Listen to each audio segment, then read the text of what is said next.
social media today. We've been saying it. Next week, starting next Monday, we'll be going from 7:30 to 9 Eastern. That's 6:30 to 8 Central. I don't know what time that is on the West Coast, but it's pretty early. But here's what I'll say.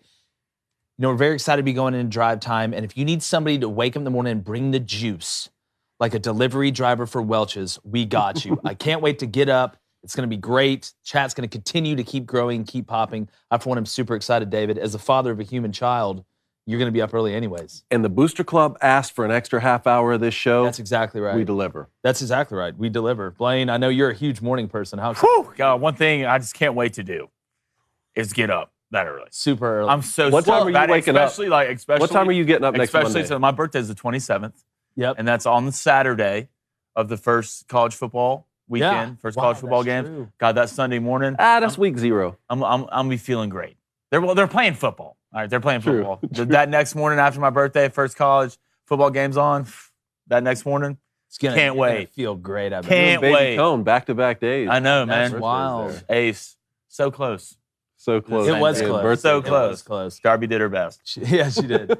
Is South Carolina poised for a breakout season? We'll have former Gamecock quarterback Stephen Garcia joining us. Miles Brennan says goodbye. And quarterback for the Jets, Zach Wilson, will only be sidelined 2 to 4 weeks. I'm Jake Crane. It's Monday. Welcome to Crane & Company.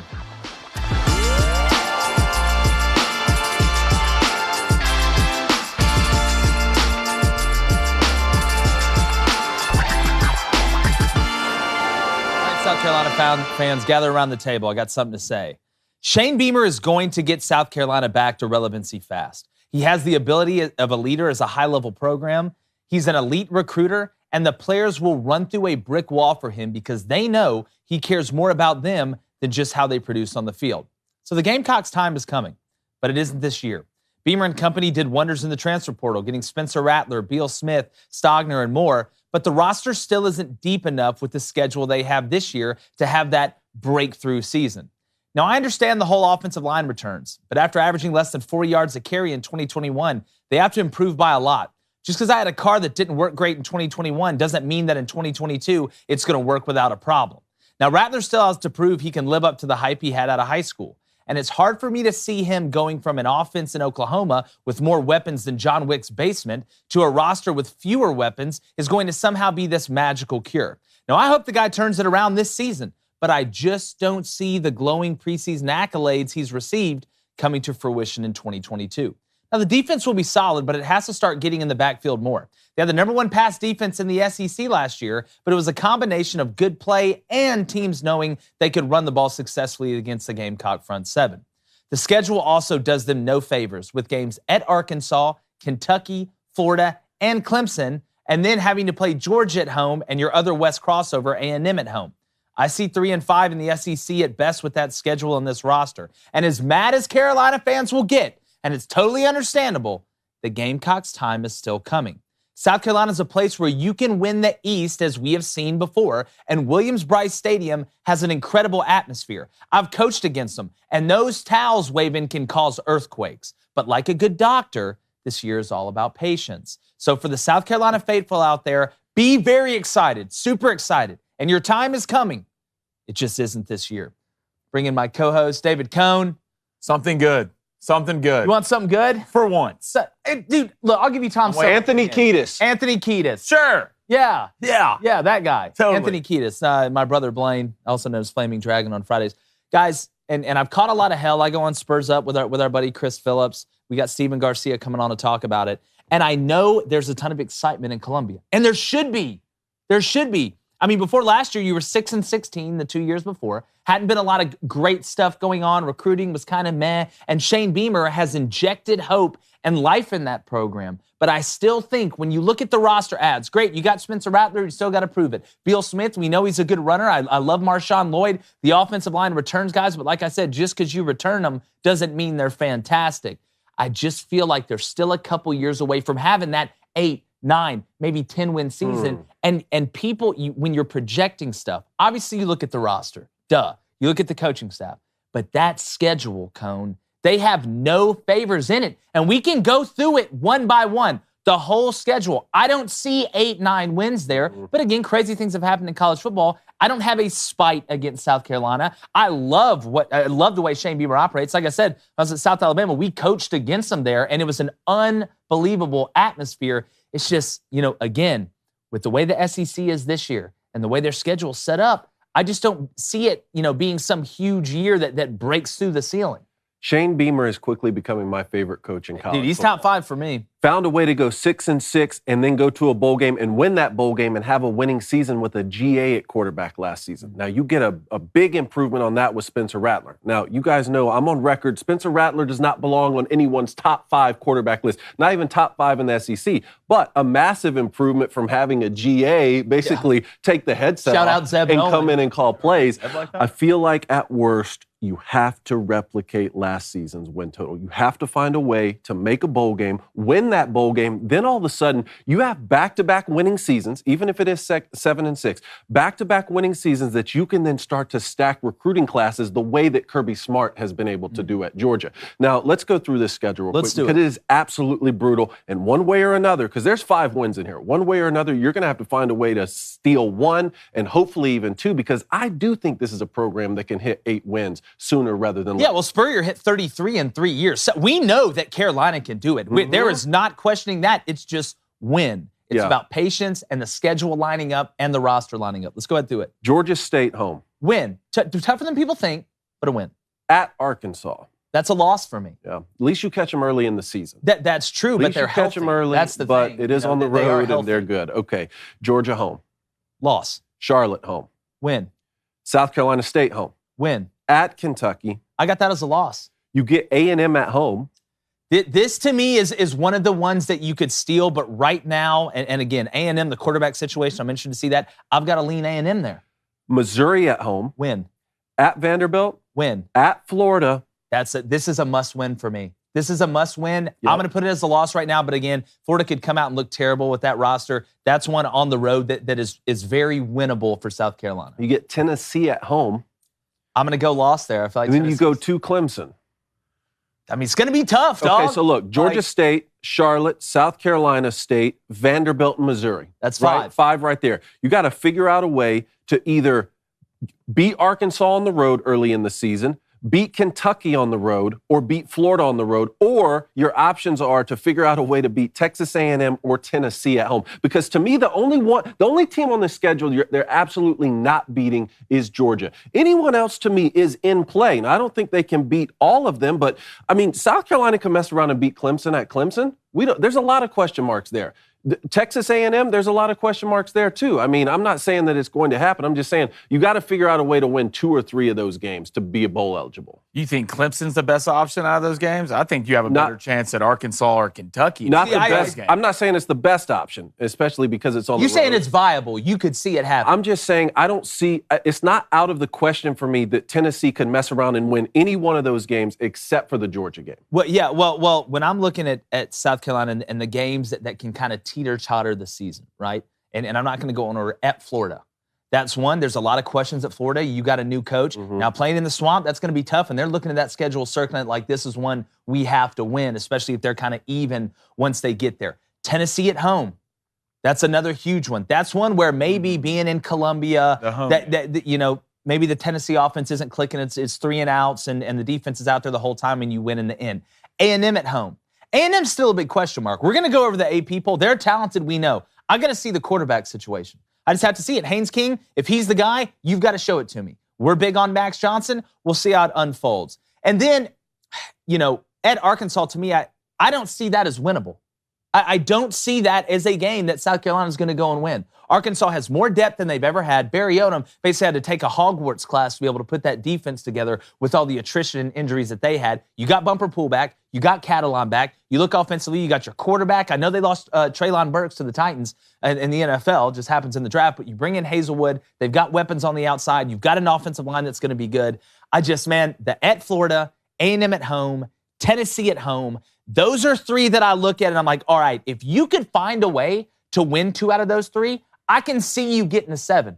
I do not see 8. And Which a bowl game would give you 8, though. But the bowl game could give you 8, just like they won the Mayo Bowl last year and they dumped all the Mayo on Shane Beamer. It's not going to be a New Year's Six bowl, okay? But you go win some bowl game and you win 8 games, that's a win. It's going to be a while for a New Year's Six bowl if it's going to happen. Sure. I mean, you're going to have to stack classes, but you're going to have to stack good classes. I mean, top 25 is one thing, but top 10 is another thing, and that's what Kirby Smart's been doing. It's going to be hard to replicate what Kirby Smart's been doing at Georgia. Well, I don't see those heights getting reached, to be honest, from South Carolina and Coach Beamer. But I do think, like you saw Steve Spurrier win there, like you can win at South Carolina, and you go back to their schedule, it's going to be about the home games. All right, it's going to be about what games can you win at home, and maybe the Florida, but the Tennessees is going to be, it's the sneaky games, and it all comes down to who? In my opinion, Spencer Rattler.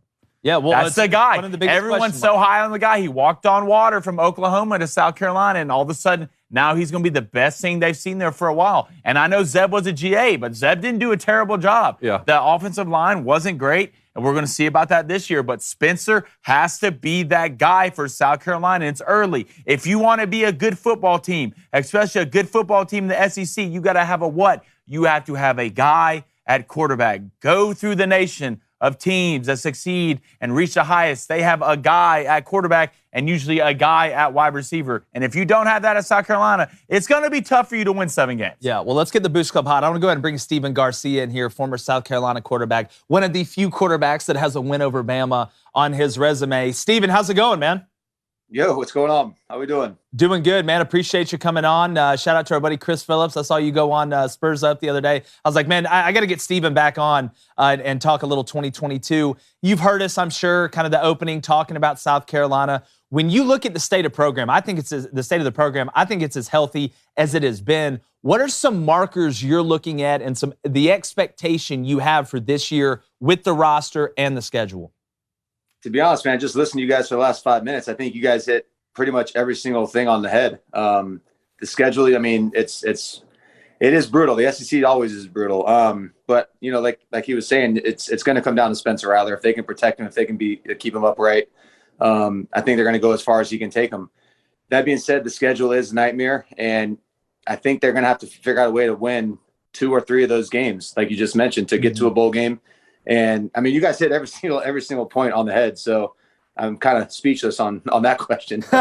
Well, again, you know, you've been through it. You know how Columbia is, Stephen. You know you can win at South Carolina. This isn't one of these places where you go and average is acceptable. And I don't think South Carolina fans should take average. But if I was a gambling man, if I was a betting man, Shane Beamer is a guy that I would buy heavy for the next 5 years. When you look at the state of the program, how confident are you in Coach Beamer and what he's already building there? No, absolutely. And you mentioned it earlier. So he was the recruiting coordinator when I was there. So he knows how to recruit guys. He knows how to recruit guys to Columbia, and that's a big plus for him and where the program's going to go. I mean, they have I was just up there, 3 weeks ago. They have the top-notch facilities. They have all the bells and whistles. They have everything that a top-tier program has. He just got to, like he was saying, you got to keep stacking these recruiting classes. You got to keep getting these good players. You got to find another top-tier quarterback, next year and the year after that. You just got to keep on stacking and, winning games. That's at the end of the day, that's what people, care about, is just winning these games. So, hopefully get to a bowl game and, like you said, just keep on stacking and get the program hopefully to where Coach Spurrier had it. We're winning 10 and 11 games. That was not easy, and it did take him a little time to get that done. But, like you said, it can be done. For sure.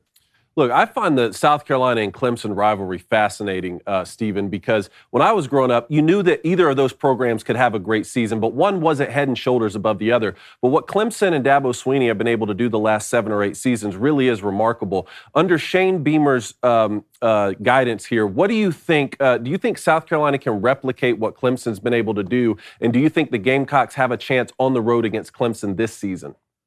I do. I do think they have a chance this year.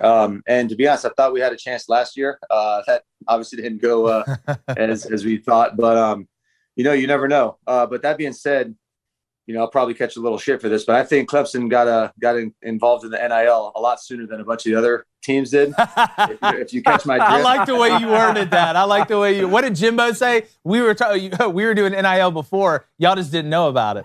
Exactly. But I'm sure that happened at Alabama. I'm sure it happened everywhere, every single one of those top tier schools. I'm sure we even did it, who knows? I know I didn't get any money, which sucked. I'm pissed off. I was born a little too early, man. But yeah, I mean, that being said, I think we do have the opportunity to get to where Dabo was doing. I mean, he was recruiting he was having a top 10 recruiting class every single year, like Kirby's been doing. And, hopefully Coach Beamer can do it. I think he is capable of doing it. I think he's got the powers that be are behind him. They like him up there. They love him in Columbia. And I think, like you said, players want to play for him. I personally loved playing with him. He was obviously a DB coach, but, getting the chance to see his energy around the team and, how vocal he was, how passionate he is about football. And, he just loves the city of Columbia. He still has a freaking Columbia area code on his cell phone number, which is wild. But yeah, I mean, I'm hoping that he can do it. I mean, he loves the city and he loves the program, and I'm looking forward to it. Well, going back to your time at South Carolina, I know you have a treasure trove of Steve Spurrier quotes and experiences from us. Do you have a memory that you can share with us that stands out? There's several. I don't know if I can share them. That's why I said you have one you can share. Yeah, they're not exactly PG. But I think one that I've told a couple times is it was actually my first practice. I went up there early, and I'm up there and I'm walking with Blake Mitchell and a couple of other quarterbacks, and Coach Spurrier starts walking up. We're doing our pre-practice warming up, and he just takes his shirt off. I'm looking at him. I'm looking at this 65-year-old dude with no shirt on. And I was like, "Hey, what's up, Coach?" He's just staring me right in my face, right in my eyes, and he goes, shit, yeah, just catch us some rays, young Garcia. I love that one. We'll have a cold soda sometime, and you can tell us some of those other stories. I'll tell you one. I can't remember if it was Saban or Spurrier. Can't remember if it was Werfel or McElroy that was telling us that they threw a couple interceptions in a game and then made a bad read and went to the sideline and looked at the coach and was like, "I'm sorry." And the coach was like, "No, I'm sorry for putting you in there." That was a good one. Okay, I got this question right here. I want to know, just go back to your junior year. Great year for y'all. Went to the SEC championship, and you beat number 1 Alabama. I just want to know, what was that week like after you beat that team? I mean, were you just carried around everywhere? Was like everything there just free? What was that week like after you beat Bama? It was wild. It was a week-long party, and you could tell because we lost to Kentucky the next week. So. Yeah. I mean, it was a blast, but people always ask, like, what was the difference between the Alabama week compared to like any other week with Coach Spurrier and like practicing getting prepared. And I tell people it's crazy. He was as calm and chill as I've ever seen him. He wasn't high strung. The only time I ever saw him that he was high strung is when we played against Florida. He didn't give a damn about Clemson. Didn't give a damn about anybody else. He just wanted to beat Florida. The math adds up on that for sure. Yeah, exactly. But yeah, that was definitely a fun night and a few nights after that. I bet it was. So I'm gonna grab a question here from the Booster Club. Jimbo Eagle wants to know which SEC school is most likely to overachieve this season. Tough one. I hope it's us. To be honest, I don't know. Like you said, I think there's just so many question marks around, the mid of the conference. You're going to have the Alabamas, you're going to have the Georgias, you're going to have these other top tier programs. Who knows? A lot of people are high on Kentucky. A lot of people higher on Tennessee. I mean, I don't know. I don't know anything about those guys. So maybe, I don't know. That's a tough one. To me, it's Arkansas. And again, I know there's high expectations, but again, you return both coordinators, you return your quarterback, you return veterans on the offensive line, you added some pieces on the outside even though you lost. Then defensively, what was inherited by that staff, just from a numbers standpoint on defense, was an absolute disaster. Like FEMA was having to send trailers and like the Red Cross in there to help. That's how bad it was. And now they've added to it. And Sam Pittman, man, kind of like Shane, I think is a great fit at South Carolina. I think Sam, Coach Pitt, is a great fit at Arkansas. Blaine, what else? We got one from Riot Highs here. If they can get a rhythm in Columbia, can they look to be the next powerhouse after Alabama fades away and maybe Georgia slows down a little bit? Powerhouse. That's a stretch. First off, I don't see Alabama ever fading away. I think it's too much of a dynasty right now. I mean, maybe in 10, 15, 20 years, I don't know. Maybe when Saban dies, who knows? It's just they're so much of a powerhouse, and now you got Georgia when Kirby Smart, like you mentioned earlier, man. That's the first I've actually heard that term, is stacking these recruiting classes. I actually like that a lot. Yeah, I mean, it's going to be tough to kind of dethrone Georgia as top dog in the East. I mean, it's going to take a miracle. Yeah, Blaine, we'll get one more from the Boots Club. I do want to ask you this. We're here, Stephen Garcia, former South Carolina quarterback. When you look at, we talk about tight ends a lot on this show, and I think they're still undervalued in the game. We talk about Spencer Rattler and his progression and him trying to get to the level everybody expected. How important is it for a quarterback to have a tight end in the seam that's a threat in the red zone, like a Jaheim Bell, but then have a guy like Stogner, who to me is really a Y. I don't consider him a hand on the end of the line tight end that's going to sit there and help you on the double and work up. How important is it to have a guy to threaten the seam so it's not just a bunch of pressure on the guys outside? It's invaluable. I mean, you look at Kyle Trask and Pittman. Yeah, that's a great Or point. Kyle Pitts. I mean, he was the guy. Anytime you can get a tight end like that matched up against a linebacker who's not near as athletic, fast, speed, whatever you want to call it. I mean, it is a nightmare for those guys on defense. So it is imperative if you want to have a very good offense to have a guy at the middle of the field that can get open and separate himself. For sure. It's a cover two killer and it's a two-man killer on third down. Nothing scared me more when calling two-man on 3rd and 9, and those safeties are going to shade those outside guys because they always do it. And then all of a sudden you got to get Ruckert and Ohio State murdered people on it. Oh, yeah. Absolutely murdered. It was the only touchdown I think they scored against Bama. To be honest with you, was Ruckert up the seam against either two-man or cover two. I can't remember. To me, I feel like that's why they invented Tampa 2. I swear to God, it's why Monty Kiffin invented Tampa 2, because the tight end was killing you in the seam. I swear. Stephen, were there certain coverages that you were hoping to see when you got into 3rd and long? I think you just mentioned it, the two-man. Yeah. I love throwing against that. But then the one thing about two-man is nobody's ever responsible for the quarterback. So anytime you would see two-man, I'd call 4 verts and have the running back go out to the flats, and I just kind of look around for a minute and then just jet Stephen, that's upfield. why you have to stunt the front. You have to stunt the defensive line. You cannot straight rush a quarterback on two-man because that back bails, like you're saying, that Mike's gone. I mean, everybody's got their back turned, especially and it scares the hell out if of that back chips first, because he looks like he's in protection. So we called two-man jump coverage at Michigan, actually. But if he chips first and then's able to get out, doubly he can't. I mean, it's hard to cover him then because the backer has to get in coverage. That's exactly right. Wow, y'all called it jump coverage at a school sponsored by Jumpman. Real original. Not when I was there. Oh, that's true. Oh, excuse me. And we had just switched to Adidas. It's still a sore subject. Okay, 10 years later, it's still a sore subject. I know. I'm sorry. All right, Blaine, one more for the Booster Club. We'll get Stephen. All right, Papa Link 90 hashtag Ask Stephen. Why do people think Rattler will succeed in South Carolina when he crumbled in Oklahoma last year? Ooh, crumbled. That's a very good question, and who knows? He may crumble in South Carolina. To be honest, man, I've seen him throw. He does not lack arm talent. There's no doubt about it. He has a very live arm. I can tell you this: the SEC is slightly different than the conference he was just in. And that's all across the board with a D-line, linebacker, safety. I mean, across the board is going to be 9 day different. I'm hoping as an alumni, I'm hoping that he does well and he can adapt to the speed and the difference of the conference. But like I said, it's judging from last year and how we kind of handled that whole thing. I hope that he's kind of matured and grew up and kind of got over that deal.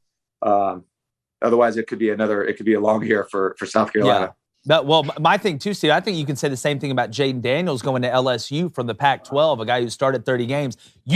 When you go from the Pac-12 to the SEC, the defenses don't get smaller and slower. That's not how that works. So now that, we're going to talk about Miles Brennan here in a little bit, basically, I guess you could say retiring from football. But, again, when you do make that transition, it is tough. But, my friend, I appreciate you joining us. This is great stuff. We'd love to get you back on. And I think we'll know about Spencer Rattler the first time he faces some adversity and how he responds to it. Exactly. That's when I think we'll know. Yes, sir. No, I 100% agree. Definitely. Well, we appreciate you having you on, my friend, and we'll do it again soon.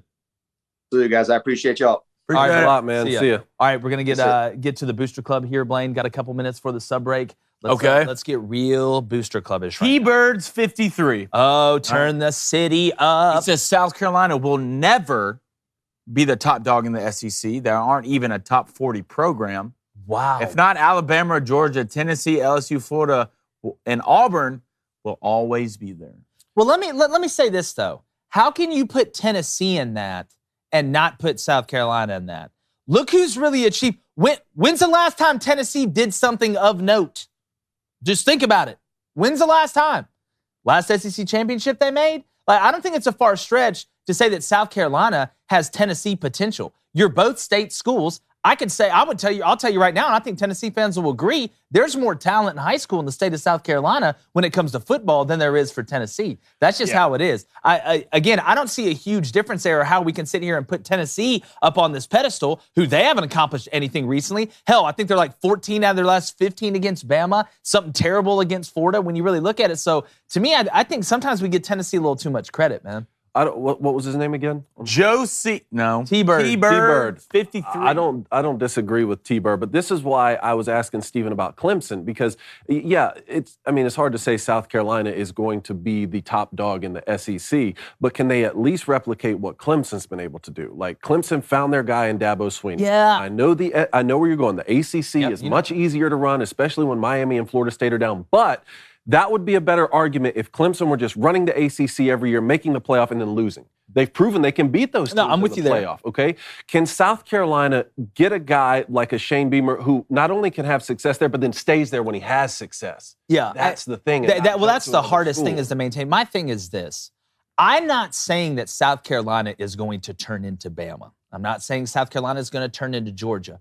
What I'm saying South Carolina is, to me, when they're cooking at the highest level, and like I said, they won 33 games in 3 years under Steve Spurrier, which, again, Steve Spurrier ain't walking through that door, but I think Shane is a hell of a fit and he's going to do a good job. To me, South Carolina is where they need to be and the highest level when once out of every 3 years, they're making a serious run for the East. Mm-hmm. And their down years are 7 wins, 8-4, stuff like that. Not down years of 5-7, 5-7, 9-3, 5-7. But like you said, it's a lot harder to maintain it, just like anything in life, in any business, not just sports. Once you get to the top or you taste it a little bit, being able to maintain it is the hardest part. Because again, it's a whole lot easier to convince an 18 to 22-year-old to crawl uphill and we got to get there. It's a totally different thing to try and convince an 18 to 22-year-old to stay there once you get there. Those are two totally different things. The thing, they're like, I don't know, are we not giving Clemson enough credit? Yeah, if they even come close to replicate what Clemson has done, Clemson's done more than Georgia. Well, how am I not giving them enough credit, though? I'm saying that what they've done is phenomenal. Can South Carolina put something together like that? Well, I mean, if you mention the Alabamas and the Georgias, maybe not, but Georgia, if you're going to mention Georgia, you got to mention Clemson. Well, fair enough, but I think what Clemson has done is fairly new, though. Like I was telling Stephen, so is Georgia. When I was, not really. I mean, Georgia was still winning like the last 300 years. But we're not saying just win a national. But they were winning the SEC championship all the time. It's competing. Like it's competing. It's like every year when you're going into it, and I'm sitting there and I'm a head coach in the SEC and I'm looking on the schedule and I look at that name, it hits me a little different than when I look at other names. Like South Carolina has a ton of room for growth. They're a stock right now that you want to buy while it's low. And it's getting higher and higher and higher. And every day you check it, well, the share's worth more and more and more. But again, it's going to come down to, like it always does, if you're going to maintain this amount of success, if you're going to stay relevant in recruiting, it has to show on the field. I say the same thing about Auburn. You can go in there and show them pictures of facilities and be the greatest talker in the living room of all time. But if you're trash on the field, those kids aren't coming. You may get a couple. You may be able to convince a few, but the trick is not to make it a trick.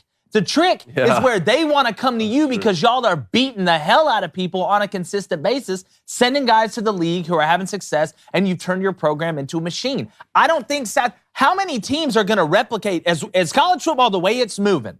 All right, and we're looking at it with NIL and the transfer portal. I think we are almost done of seeing the days of what Alabama has done and what Clemson has done.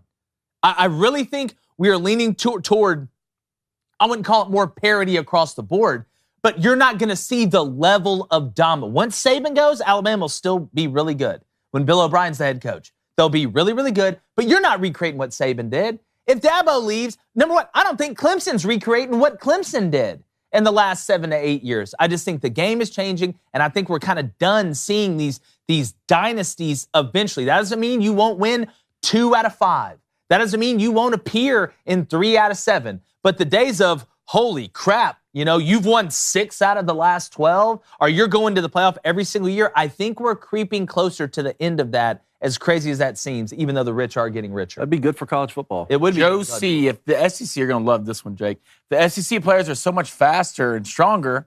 How come outside of Bama and Georgia, they struggle in bowl games and non-conference games? Dude, look at the draft, man. Like, look at the draft. That's literally what they do. They're like, how fast are you? How strong are you? How high can you jump? And how good is your tape? Go look at the NFL draft. Go look at them. And we talk about struggling in bowl games. Well, most of the time, Alabama and Georgia are the ones playing in the only bowl games that matter to the SEC. I mean, you look at some of these bowl games that even some of the New Year's Six bowls where guys have opted out, where guys have sat out. Here's how it is in the SEC, okay? Basically every school, outside of maybe 3 or 4, the standard is if we're not playing for a national championship or we are not playing for a game that gets us to a national championship, it really doesn't matter. If I am a player that is going to get drafted, regardless really, but in the first 3 rounds or higher, and we're playing, I don't know, SMU in the ChristianMingle.com Bowl, I'm not playing. It's not worth it. Some of these schools and other conferences, every day they wake up and wish they could have a chance to play against an SEC school. Why? Because SEC is the big bad bull on the hill. That's who they are. And they're getting told, you're not as good as the SEC. UCF's a great example in 2017. They're getting told, you're not as good as the SEC. They don't respect us. Then the SEC team gets to the bowl game. That team gets to the bowl game. The SEC team is let down because they're not playing for a championship or a semifinal or something like that. They're legitimately let down. And you can be the most rah-rah coach ever, and you can try and convince them and manipulate them how important it is. They know. Deep down they know because the standard is the same almost all across the board. Yet that other team that gets to play in that meaningless bowl game against the SEC, that's their Super Bowl. You want to know why? Because they were never going to win a national championship. They were never going to play for the game that gets them to the national championship. The standard is different. Now, we're talking about regular season when it matters. That's totally different. But you couldn't make that argument in the regular season because it don't happen like that. So at the end of the day, we can sit here and talk about meaningless bowl games. Look what happens to SEC teams that are in bowl games that matter. Like, look at that number. Then, the end-all, be-all, look at the draft. Look at the draft. You think these guys are looking at those bowl games, the Meineke Car Care Bowl, and they're like, you know what? Well, this guy's going to go from a 5th rounder to a 1st rounder. No, that's not how it works. Well, you know, it's funny you say it because like what we're talking about with South Carolina, they may be in one of those bowl games that a lot of fans think don't matter, but it's going to be big for them because where they're the at. Difference between a winning season or a losing season. Yes, because where they're at. Or let's take Auburn because you've been saying that Coach Harsin may need that eighth win as a bowl win against, in a bowl that we think is not that relevant. That may be huge for that team at that time. So there are different bowl games, different situations for different teams. But as far as those top dogs, it's like, it's hard to get Georgia excited for a bowl game. And I'm not, and I feel you're a 1st round pick. I'm not talking about the fans. I'm talking about the players. Because at the end of the day, motivating the fans, look, in the SEC, you're motivated anyway. Like, it just is. I'm sitting there, in the spring game, people are cheering for people. Like it's how it goes. But those players, they know what conference they're in. They know what they're surrounded by. They know the expectation and the standard. Right now, I guarantee you poll fan bases of the SEC, 60 to 70% of them think, we got a chance to win the national championship. Even if they don't, even if there's absolutely no chance, because that is the standard. And to be honest with you, that's what makes the SEC so good, is that the price goes up every year, and the standard goes up every year because, again, if you don't reach it, it's a disappointment. And to the players, it's a real thing. That is 100% real thing. But if you want to watch the rest of this episode, we're going to keep the audio here. Head over to the Daily Wire Plus, become a member, listen on Apple, Spotify, or wherever you get your podcast. Subscribe and leave us a 5-star review and say something nice about Blaine's mustache. And also, share it with your friends and people you just became enemies with because it may turn you back into friends. We'll be right back.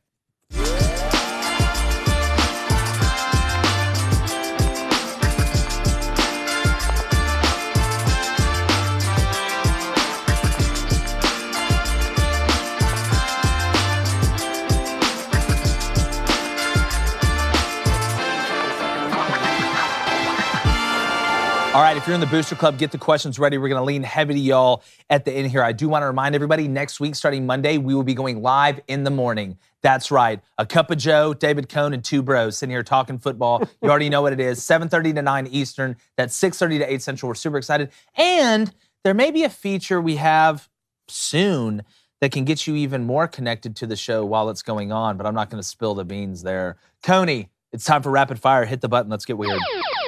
Boom. Let's start with Louisiana State. Quarterback Miles Brennan was informed that he will not be the starting quarterback for the Tigers, so he just left the team. Your thoughts? Number one, it's his life. Okay, you can do with it what you want. There's a couple things here. All right, you've been at LSU longer than Curly Hallman. All right, like longer than the Tiger has.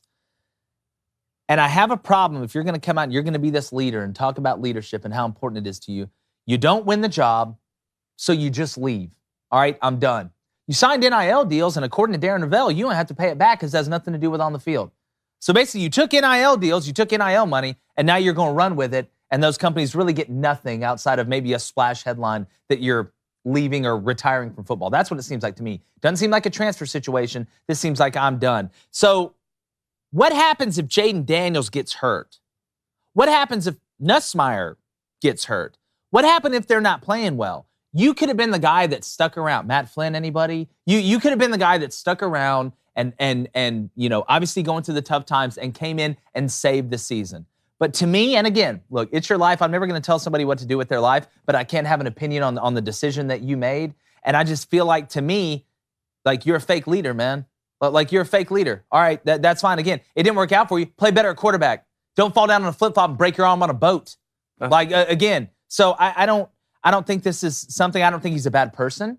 But I lost a lot of respect for him. I'm going to be honest with you. Because again, you know, starts going bad. Sometimes people quit. If you said I'm hopping in the transfer portal and I'm going to return for my 37th year of college football, I could respect that. I understand that. It happens, guys transfer. But, you know, if you want to hang it up after all those accolades and you coming in and doing well against Mississippi State a couple times, I mean, really, it's a bust. It's Buster Posey. I don't know why anyone's surprised by this. All you have to do is look at this kid dancing on the walk-on stage one time in the commercial and realize, like, he's not a team guy. Well, I don't blame the kid for the NIL money. I mean, that's get the NIL money. That's on them. I mean, that's on them. If you want to put no on the sitting field base, but I mean, I'm not surprised by this. You go back. I mean, the kid was drunk on a boat, falling and breaking his arm, and he quits. And the quarterbacks are supposed to be what, David? Team leaders. The team leaders. This dude's a chump, bro. He's a chump. I'm not going to sit here and say you're a bad, but I mean, this is you called him a chump. I mean, I think it's a bad. Extremely. Can I finish? Go ahead. Thank you. Extremely cowardly in the way you did this, and it'd be different if you weren't there for maybe 10 years, you know, and Brian Kelly coming out a couple of weeks ago and saying, we're loving the leadership skills like this. So you faked it every day. Yeah. That's what you did. You faked it. You went there, you faked it every day. You try to be about everybody else, man. I got you. Then you found out that you weren't going to be the starting quarterback. And then the real Miles Brennan came out and you hung it up because you're probably too worried about other stuff, not football, not what's going on in the locker room. What with your NIL money, being out on the boat, maybe fishing. Go fish for the rest of your life, man. You got it back from the NIL. Congrats. But if I'm a player in that locker room, if I see you anywhere outside that campus, man, I promise you it's not going to be friendly words. Well, look, we were talking about Jaden Daniels the other day. None of us know for sure that he is going to be this star quarterback once he comes to the SEC. But is this a situation now that you have a solidified number one? Maybe this is a little addition by subtraction for LSU? Right, look, for Miles Brennan, it's a bad look. I like as far as Blaine said, it's a bad look. But I'm with you. I'm just not talking to you outside of football. Like, you showed you the real me, and you did fake it. But if I'm LSU as a program, this is probably good. Maybe. Yeah, this is probably good. Look, shun the non-believers. Shun them. We used to say it all the time. Look, you're either in or you're out. There's no in-between. There's no maybe. There's no I feel like this one day. I don't feel like this the other day. There's no me having to go wake you up and stuff. You're either in or you're out. And you know what? I think this is good for LSU. I think this is good for Brian Kelly. I think this is good for that offense. I think it's good for Boutte. I think it's good for Besh. I think it's good for the guys on the O-line they got coming back. So, again, you're trimming the fat, right? Sometimes the fat trims itself. You don't always have to be the butcher, man, the butcher or the chef. Sometimes the fat trims itself, and I think that's what we're seeing here. And you know what? Good luck, man. Get your degree. Go do your thing. Whatever. Best of luck to you. But I am with Blaine. I feel like you faked it, man. And people be like, oh, well, he was there for so long. Well, again, let's really think about the timeline of Miles Brennan when he's there. All right, I get it with the Joe Burrow stuff. You had to wait your time. You had your chance. You got hurt. But last year was your shot. The one you've been waiting on. The one that you were sitting behind people and you were so excited to finally be the guy. Especially the year before when you're out there doing your thing early in the season. Balled against Mississippi State in a what? Loss. But last year was your year, and what did you do? We all know what you did, man. So, again, I don't feel bad. This isn't a Nicholas Sparks story to me. Like, I think it's a win for LSU. The AP dropped its top 25. Yes. Can we pull up this let's graphic? Go ahead and throw the AP top 25 graphic on here and listen. I used to be in the camp of preseason polls don't matter until the year of the Lord our God.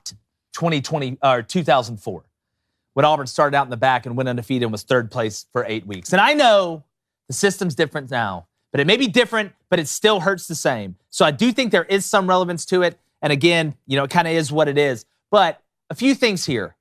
I know everybody's high on Notre Dame. Hell, we just had Drake Bowen on there. I've been the biggest Marcus Freeman fan. I'll scream it from a mountaintop. But that schedule, I don't think you're finishing 5th.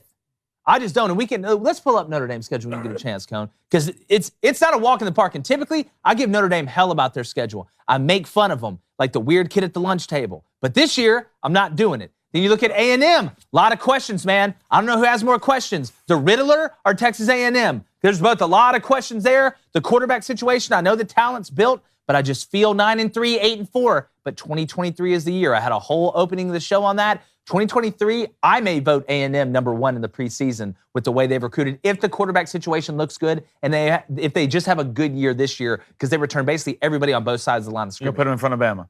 Put him in front of Bama? I'm going to have to look at the roster because we know Alabama's going to make transfer portal ads like they did with Eli Ricks, like they did with Osteen, like they did with Harrell. Yeah. So I got to see that first, but they're going to be in the running for it. Utah, I still got them losing to Florida and running through the Pac-12. Michigan, again, I think they're going to finish second in their division in the Big Ten just because Ohio State's crazy. I'm very interested, guys, in this Baylor team. I'm very interested in them because the book's kind of out a little bit on Aranda. You're not sneaking up on anybody anymore. You lost some of that interior defensive line, but again, one punch man on the sidelines doing his thing. I think Miami's too low. I'd put Miami up. Wisconsin's a big question mark. Graham Mertz, is he going to figure it out or still be Drew Barrymore from 51st Dates and totally forget? Arkansas at 19? Yeah. Wake Forest shouldn't be ranked. The disrespect at Arkansas at 19. I cannot wait for Arkansas to go 9-3. I'm going to be hell on the side. Wake Forest should not just be for ranked. because of Sam Hartman's injury? Your defense is terrible. Gotcha. Well, we'll see. You just lost your best player on offense. It's not like your defense is going to come save you. There's not. You put Tennessee up there before you put Wake Forest up there. And hell, you could put them up there before BYU. I still think Texas A&M is too high. You got to show me. You have to show me that you deserve to be up there because it's every year. Yeah. It's A&M's year. It's this year. He's going to do it. And then I see you go 8-4 and this other mediocre year. So I got to believe that. I'm fine with the Notre Dame. That's not going to last. I don't believe in their quarterback and their schedule is terrible. Michigan. I feel like Michigan, you could almost put in that top 5 spot. Hey, permission to make a Goldilocks reference, Cone? Permission to make a what? Goldilocks reference? Please. All right, to me, Notre Dame's porridge is a little bit too hot. Arkansas's porridge is a little too cold. But you see Oklahoma right there at number 9? I feel like that porridge is just... You like the Goldilocks, huh? I'm just telling you. I know I'm going back and forth between Clemson now that Hartman's out. I still think Clemson makes the playoff. But Oklahoma, to me, I'm just telling you, fellas, sneaky. Levy and Gabriel. Venables has them over there just biting through mouthpieces. I'm telling you, man. How about Oregon and Southern Cal above where, say, Arkansas and Kentucky are? Pac-12. But again, I have Oregon having a good year. I got USC, I think, going 7-2 in the conference. I'm going to go on Ryan Druid's podcast, which is a great, West Coast podcast out there to talk about it. But, I think Oregon's ceiling is pretty high. I can see them finishing in the top 10. Bo Nix coming in. You're pretty good on the offensive line. Obviously, what Mario left. I know some guys left and went to Miami. But again, I think Miami may be too, not low enough. Let's just put it that. They should be ranked better than what they are. Oklahoma State, I'm not on this Oklahoma State train. I like Oklahoma State. It is. I like Oklahoma State. But again, the book's out. Oklahoma State and Baylor snuck up on people last year. Yeah. They snuck up on them. Because when was the last time we looked at each other and said, you know what? Baylor and Oklahoma State are so physical. Yeah. You think of Baylor. I think of Baylor. I think a wide receiver splits out the yin-yang. I think we're spitting it out, not super physical. And you give up more. Yeah, and you give up a ton of points. So I don't think they're going to sneak up on everybody. How about no Tennessee on this list, though? Disrespect. Disrespect. You're going to put Cincinnati on here? Look, I know Luke Fickell last year's a great story. It was. They're not replicating what they did last year. I don't think they finished in the top 25. You need to have Tennessee on this list. Erroneous on both counts. I think you go Tennessee from 11 to 25. Tennessee can beat any of those teams. I'm with you. Yeah. I think. Well, they play a couple of them. Yeah. Look, I don't think you'd be crazy to put Purdue on that last line either. No, I don't think so. I really don't, man. Returning a quarterback, we both have. I'm big on Aiden. I'm big on Aiden O'Connell. Yeah. You want Notre Dame's schedule here? Yeah, let's go through it real quick. Ohio in the Horseshoe. Loss. Marshall home. Win. Cal home. Win. At North Carolina. That's a tough one. North Carolina's got talent. I want to see who ends up winning that quarterback job out there. That's going to be interesting. I'll give them a win right now. BYU neutral site. Give me BYU. Give me BYU again. They're all 30 years old and they're pissed. I'd take Notre Dame in that. Look, they have a wife and kids. They got to go home and handle that stuff. They're so pissed. They're so pissed. Give me BYU. Stanford home. Win. UNLV home. Win. At Syracuse. Win. Clemson home. Loss. Navy home. Or no. Navy neutral site. Win. Boston College home. Win. And then at Southern Cal. Man, I'll feel good about 8. I'll feel good about 8.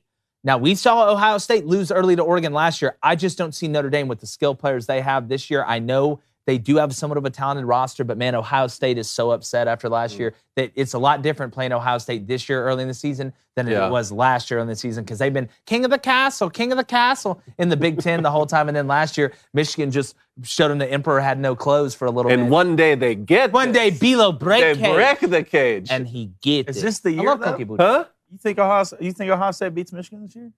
Dude, let's talk around Thanksgiving. Yeah, right? I'm trying to have a nice little August. We haven't even kicked the football off yet. You're already hitting me with questions like that. Michigan's going to surprise some people this year. Look. I really do. Well, I got to finish it. I haven't having a really good year, but you're playing at the Horseshoe, right? It's a win until it's not. Y'all just didn't win that game. Y'all beat their ass. Oh, yeah, we can bring up the footage. Yeah, y'all we can make the whole rest of the episode. Like, hey, you could tell when they were walking out, you're like, hey, come to the bat. We're going to figure this out. Yeah. It was physical. Like, when I was born, I was better than you. If we were in the jungle, I would hunt you. I'd corner your pride. You know, an hour and a half, easy. We can do it. Once isn't enough.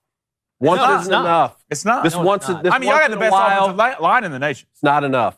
It's not enough every year. All right, let's move on to the NFL. I'm going to pick up the rapid fire pace here. Zach Wilson, your boy over there, might be out 2 to 4 weeks. We have a clip here, too. Let's go ahead and run the clip. This was super scary because you know what the scariest injuries are? The non-contact ones. Those are the ones that are typically the worst. Let's go ahead and run it, and I'm going to ask Blaine if he'd play his quarterback during preseason. Let's run the clip. It's tough duty for anybody trying to go man-to-man. If you're on audio, they're under center. Just single back. They're going to motion the H-back, whatever you want to call him, to the other side. He's in the hip to the field. Little play action. He's a little elusive. Ride with the fear. The Cougar Hunter. He's going to outside in. You see when he planted? It happened when he planted, and it looks funny. I'm going to go ahead and tell you something. If it looks funny on TV, something's typically up. Because when you watch enough football, you know what it's supposed to look like. And those non-contact injuries. We saw, I think, Jameson Williams last year. That's how he got hurt in a non-contact. He got stuck in the turf. So, Blaine, I want to ask you this because there's another quarterback that we're about to play a clip of. Not to jump in front of you there, Coney. Would you play your quarterback? No! Why? Not at all? Not at all. Zach Wilson's already at a level where he doesn't take a snap? Why? I would say this is the first quarter. There's a certain level of quarterback that you wouldn't play. You know, if it's a guy who's like, kind of your starter, you don't really know, I can understand that. But if it's your guy, why would you play him? They're big on Joe Flacco up there, man. Why, that's fine. I mean, that's fine. But why, if it's your guy, why is Jalen Hurts in the game? Well, we're about to show that in a minute. Why? I mean, who else? Why is Patrick Mahomes in the game? Now, that one's fair. These games mean nothing. That one's fair. And you don't need to go to Patrick Mahomes to be like, hey, man, we want to get out here and make sure I was shocked. See it live and stuff like that. You don't have to. It's like riding a bike for guys like that. Just put them out there. The game will never be too fast. Well, Patrick Mahomes, one thing. Yep. Zach Wilson's still got a lot to prove. Yep. And you want to see him. Again, look, levels. practice, and you know this one. Practice reps are important. Mm-hmm. Scrimmage reps are important. It's a lot different when you are out there on TV against guys in a different colored jersey in front of fans in an NFL stadium. Because that's as real, even though it's the preseason, they're not playing all their starters, that's as real as it can possibly get. Jalen Hurts, we're about to show you this clip, in a new offense, a lot more pass happy, all right? Needs more reps. You want to see it? Get him live. Get it going. Now, I would say Zach has more to prove than Jalen to this point. But again, the Mahomes and guys like that, Aaron Rodgers, you don't need to see it. But a guy like Tua, Tua to me is a very interesting case during the preseason. He's had a bunch of injury trouble, but you still want to see it. You know, Odell Beckham Jr. has more passing touchdowns of over 30 yards in the NFL than Tua does. Wow. He's got 2, and Tua's got 1. No pun intended on that. But let's roll this clip of Jalen Hurts. Now, I'm going to be honest with you. There's very few times as a coach I would walk over to the other sideline and it would get awfully emotional real quick. This is one of them. This is disgusting. All right, and to me, this should get you thrown out of the game. This is egregious. It's a cheap shot. It doesn't make you cool. It doesn't make you tough. It doesn't make you bad. To me, it makes you soft. It's like punching a guy when he's not looking and telling all your friends you beat him up. Let's run the clip. Brown on the near side of the setup. He's in the gun. It's 2x2. They're basically stacked.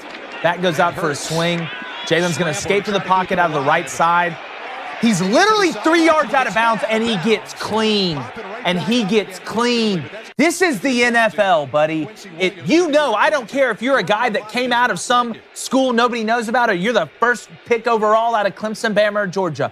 You know how wide that field is. You know the speed. You know where you're at, and you know where he's at. That is absolutely ridiculous. And Sirianni, the head coach for the Eagles, had every right to put on a show on the sidelines. Look at how egregious this is. This is the NFL. That's helmet. You should be gone. He should be suspended at least a couple games to start the regular season, because this is ridiculous, and this is as close as I'd ever get to, as a coach, going to try and put my hands on the other guy, because that right there is egregious and it's disgusting. You can see Nick Sirianni right here absolutely losing his mind, and the coach from the Jets, Robert Saleh, said nothing because, number one, he's probably worried about Zach Wilson, and then number two, he knew it was wrong. It's disgusting.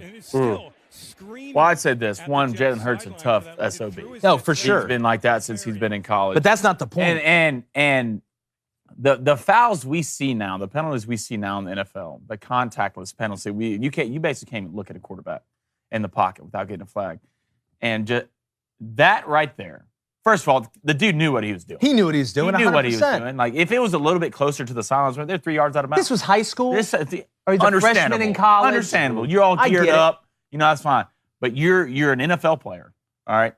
You should be fined a good amount of money, and you should be suspended for a good amount of time. Because stuff like that, this game's violent enough. Every play in football is violent. It's a violent game. It's for grown-ass men. That's what it's for, especially the NFL. But stuff like that has no part in the game of football. And you should be fined and suspended for at least 3 to 4 weeks, in my opinion. I know a lot of these guys are in the preseason. They're trying to make a team. They're trying to show what they can do. But, yeah, like you said, that's not going to help. Like, that's not going to help. Even if it is just honest, you just got caught up in the moment and you're trying to make a tackle, like, you know what's going on when it's the first drive of a preseason. So far out of bounds. Yeah, it's you embarrass the franchise. You made the franchise look unprofessional, because there is unwritten rules. What if that's a regular season hit? If that's a regular season, I think it's almost still as egregious. It's still bad. I don't think it's as bad in the regular season. I could understand it more in the regular season. Because you can get lost. I mean, first of all, the game's moving fast, and the difference between 1 yard out of bounds or 3 yards out of bounds. Look where he came from. Look where he came from. And he led with his head. Way inside. Yeah, way I get inside. that. All right, 2 more here real quick before you go to the board. Ole Miss found its next punter at a keg party. Of course Lane Kiffin found his punter at a keg apparently party. the Ole Miss sorority and fraternities weren't the only ones having rush. I guess he opened up his envelope and it was like, Ole Miss football, you're the punter. What? I thought it was going to Pike. I think it's very on brand for Lane Kiffin. And if you look at this guy, he was like the number 15 punter coming out of high school, went to Nevada, ended up wanting to transfer, didn't go anywhere, went to Ole Miss, and now he's popping cold sodas left and right. But look, it's very on brand for Lane Kiffin and Ole Miss, and I bet he ends up doing a good job. I just tell you what, man, it's this type of stuff, these stories, I find fascinating. That guy right now, folk hero on campus. You get picked by Lane Kiffin straight out of the fraternity. Obviously, the sororities are going to be in love with it. Your boys are going to be going nuts. I mean, you're going to be the most, popular thing since sliced bread going on at Ole Miss. Let them go in there and just nail a couple 52-yard punts. Let them go and get weird. There'll be some chants. There'll be beers thrown. It'll be a good old time. I just want to see the background of the journey of how they found him. Like, was he just the intel? Like how they heard of him, because he had to be at a frat house. Just murdering. He was just kicking solo cups. Just absolutely just like hitting it from frat to frat, just back, like hitting it, going to catch it, hitting it. And how they found him has to be just a beautiful story. And I love it. Look, you're pounding cold ones and going there and kicking 60, 70-yard punts. I saw a guy in the NFL just hit like a 93-yard punt the other day. Look, love your punters. Love your kickers, but especially love your kickers, because kicker's a tough job. Look, buddy. It's like I used to tell when I was coaching special teams. Job. A lot of guys can run. A lot of guys can throw. A lot of guys can catch. Not a lot of these guys can hit a 45-yard field goal or snap the ball as a long snapper, 12 to 15 yards behind you like you do during punts. So look, good for Ole Miss, and it's so on brand. So on brand. Last one. Will Zalatoris picked up his first PGA Tour win. Watch this shot in the playoff. Okay, I want to say this. I would like to come out and officially accuse Will Zalatoris of using magic. Because when you watch this ball, really, you use magic. I want to know where you got it from. Was it Doctor Strange? Was it Hogwarts? Did you walk through a wardrobe on accident? Mr. Tumnus led you to the Ice Queen? What happened? Who's telling you, you accidentally stumbled into Diagon Alley and ran into the column and all of a sudden you're hanging out with Hagrid and the boys? Watch this ball. How is this not magic? Let's play the clip. He's living life right off the course. Here he goes. You can see shot tracer. It looks pure. He doesn't like it, though. Watch where this hits. How? Living life It's good. magic. That is magic. I don't care. It's not science. It's not math. It's not a combination of two. Watch this. And then next guy hit it in the water. You're living your life right off the course. This is how this happens. Bounce, bounce, bounce, bounce, bounce, bounce. What's that move? Is this an R. Kelly song? Let me ask you this. At what point did he start using magic? Because it would have gone in the hole if he's like, what? No, you can't because. What, is it like, I'm just going to hit it and then it goes, it bounces, then you keep it on? Or? Let's be smart about this. Because you would hit the ball in the hole. Let's be smart about this. If I was using magic, I can't just come out there and start hitting 3 hole-in-ones a game. Yeah. I only have to use it in spots where people are like, wow, that was crazy to see. So he turns one over, it's going near the water, and then all of a sudden he's just... Well, I don't know if he Dr. Stranged it. 2 hands on the temple, other hand doing a circle. Or, again, if you said some little spell to yourself before you hit the ball. Or, to me, it looks like you did it in midair. He knew he didn't like it. Cameras to his back. Nobody's seeing what he's whispering. Did he do the thing with Keanu Reeves and Constantine? Did he stare a cat in the eyes for like 30 seconds or use Max Scherzer as a stand-in? I'm glad he got him on, though, man. No, I am too. Will Zalatoris is a witch, 100%. But I feel like he used magic, and I am accusing you. I'm not in the ministry of magic. I'm just a muggle out here trying to make it.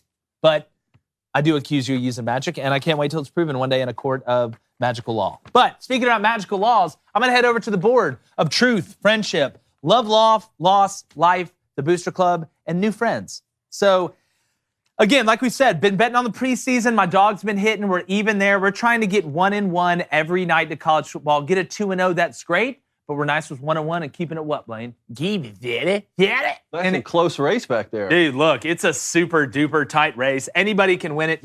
Your infant son, once again, is flexing. We gotta quit losing to a baby. Arms and legs. I mean, at some point, it's getting embarrassing. Like, we're losing. I have to hear about it when I go home. Imagine me just having to hear it to an infant all night. Yeah, I'm nervous to go to his birthday party next weekend. Yeah, he's just gonna be flexing on everybody. I know. He's just gonna walk in there like one of the little baby cars with sunglasses on. Anyway, here's what I got tonight. Got to bet baseball. I'd rather bet NFL preseason or I don't know vocabulary test. Tennis is on. 4th grade. I'm not betting tennis because they're going to cancel the match. I'm a man. And I'm going to have to take 9 bets in one day like you did those 2 days. It's like, well, Kyrgios decided he just wasn't going to play today. Well, the weather's really weathery get ready outside. for today. Yeah, here's what I got.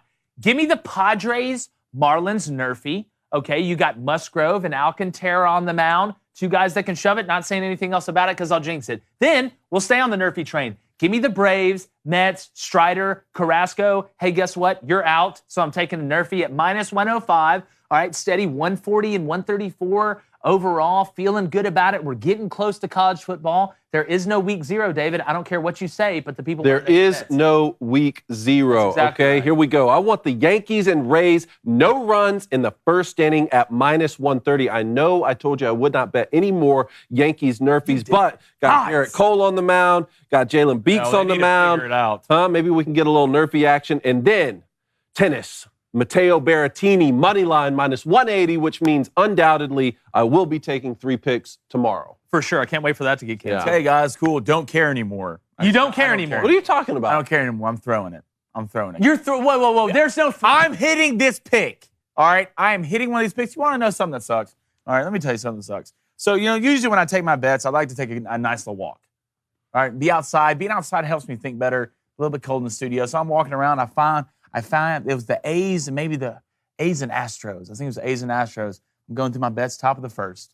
All right, boom, it's this. So I was like, I'm going top of the first pitch, any other outcome between the A's and Houston. I was hold on. Houston's on the road, right? So this was a while ago. Oh, this is a while ago. Yeah, this is not this pick. So I'm like, I'm taking the top. And so then I made the biggest mistake you can make is a better. You started questioning your bet. Yep. All right. So boom, I'm going through an app looking. I was like, well, this pitcher's a lot better. This guy's not as good. So there's probably a better chance that this other guy throws a worse pitch up on the first pitch. So I take the bottom. What happened on the top of the first? Swung at the first pitch. First pitch, line drives out. So I would have hit it. All right. And I went to the bottom. The guy throws a ball. So I sat there for 3 hours just looking at the mirror in front of myself and said, it's your fault. It's your fault because you second-guessed yourself. 3 hours? Your fault, Tony. When you start second-guess, it's not your fault, Tony. Step on the scale. It's their fault. When you start second-guessing yourself and betting, you've already lost a month. So guess what? I'm going to try and take another bet. I'm taking the first pitch, top of the first, Houston versus the White Sox. Altuve, please just swing, because I know you want to. It's plus 1,100. And then I'm going first pitch ball for the Atlanta Braves and the New York Mets, plus 180.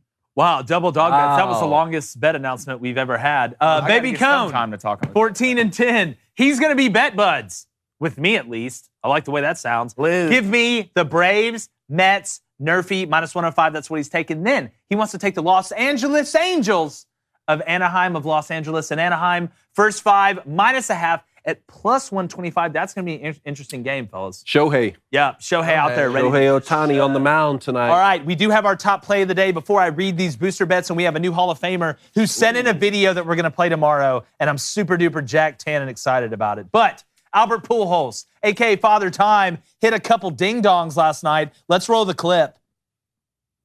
Here's Ashby's next pitch. That's not a cheapie. Left field. Dude, that's in Big Mac land. Yeah, that's not a cheap one. That's not a... chains always pop, baby. The chains always His pop. chain game is very strong. It's nothing like hitting a tank. Oh, he hung the curve. You just hung the curve. Then the chain Got pops. what you deserve. Oh, you see it from the back right there. Perfect. That's perfect. Look, this dude's gonna hit 700 home runs. Yeah. What is he, 680? He's 689 now. 689? And undoubtedly this will be his last season, right? Oh, It's got it. say that. So does he get to 700? Yes. Needs 11 more, right? I think he does. I think he does. He I'll gets never a curtain doubt call Albert there. Pujols. Bottom I'll of the never second. doubt Albert But he wasn't done. He steps up again in the same game. Albert, 127 years old, was on the Black Sox team that was a scandal. Lefty again, and that's even further. He is destroying this poor child on the mound. That's not a cheapie either, fellas. That's 12 rows up in left center. Winner, winner, chicken dinner. Albert Pujols has found the fountain of youth. 689. God, that swing is so clean. Look at him. Oh, did he pop the X across the chest? You just love to see it. If you're on audio listeners, you need to go see it. Albert's fired up. That makes me think he's going to get to 700.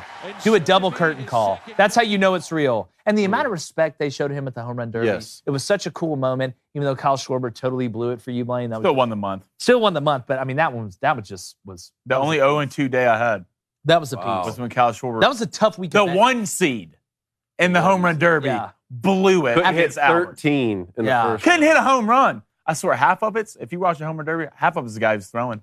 Oh, yeah, I'd say more than half. Throwing. Like, all those guys can hit homers. Big trust. Like, you have a big trust. If it's not high and inside again and again, I'm losing my mind. I'm calling timeout. We're having to talk. That's why the guy always liked to bet on the ones whose dad's throwing to him. Yeah. Like that's that so family true. connection, like that, I can pick up the spin. We've been doing this since I was a little kid. I could close my eyes and figure out where it's at. That's a totally different flavor. But I do want to say, Alcaramba, 6-0, Dodgers money line. Williams DG, 6-0. He wants the Twins money line over the Royals. C-Step 04, step it up forward. Assemble your crew. He's 3-0. He wants the Reds money line over the Phillies. Jeremiah D. Wright, he wants the Reds money line over the Phillies.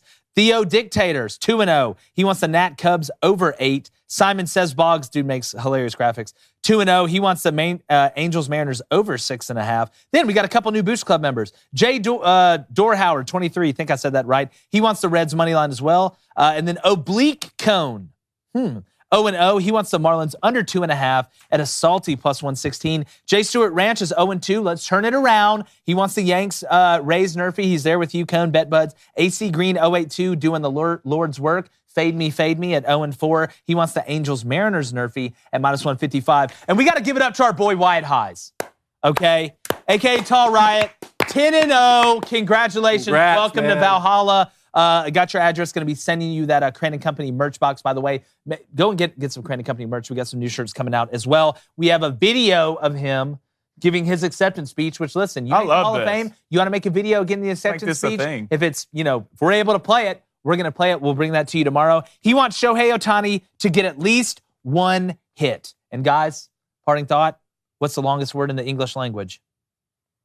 Deoxyribonucleic acid. What's the longest word? What is that? It's DNA. DNA. Okay. Yeah. I have no idea. It's smiles. The first and last letters are miles apart. I'll let y'all think about that. Would you rather fight a polar bear, a shark, or a matter baby? What's a... I'm not going to say it. I'm not going to fall for it. So close. I'm not going to say it. So close. Nice try. God. Nice you try. basically said it. Remember, this is the day you almost got Jake Craig. All right, poll. Will Coach Beamer win an SEC championship at South Carolina? Win That's one or a play good win one. one? That's a good I'm one. going to say, I think yes. I think yes. He will before his career is over at South Carolina. But I'm going to say they said no. Oh, you took mine, what I was going to say. 61%. I'll say they said yes. Let's go, Booster Club. How bad? No. How bad is it? 63%. Yes. You want to accuse me of looking at it now that it even popped up on a I screen? saw you look at it. Get over it. I saw you look at it. No, we didn't. So you say one. Nope. It's like, doesn't. But speaking about getting over it, make sure you guys get over our 2 to 3 time slot because we're moving up to drive time, baby, and getting another 30 minutes starting next Monday. We're going from 7:30 to 9 Eastern, 6:30 to 8 Central. We're super excited, and there could be a new method for you guys to connect with us during the show. Could it be call-ins? Could it be video mailbag? Could we, get a penguin in here that runs around and delivers us messages? Please. I don't know. That's it new. could be all three. I know you want to. Let's be honest. Like, you had a bad day. You're pissed. You're upset. Excuse me. You walk home. There's just penguins waddling, sliding around your house. No way you can still be upset. Yeah. There's no way. Yeah, I just don't see how that's feasible. But look, we'll try and get it done anyway. It's like we tried to reach out to Abe Lincoln. Still haven't heard back, but we're going to try again. I did hear back. Oh, you did hear He's back? dead. All right, we appreciate you guys. Make sure you're following us man. on all platforms. Remember, we are moving the show time next week. And again, make sure you go and sub on YouTube. I get a lot of people asking, how do you join the Booster Club? Just go to Crane & Company on YouTube. Hit subscribe. Hit like on all the videos. Do it now. Appreciate it. Do it now. And like the chances of South Carolina winning more than 7 games this season, we're going. Make it hurt. Gone.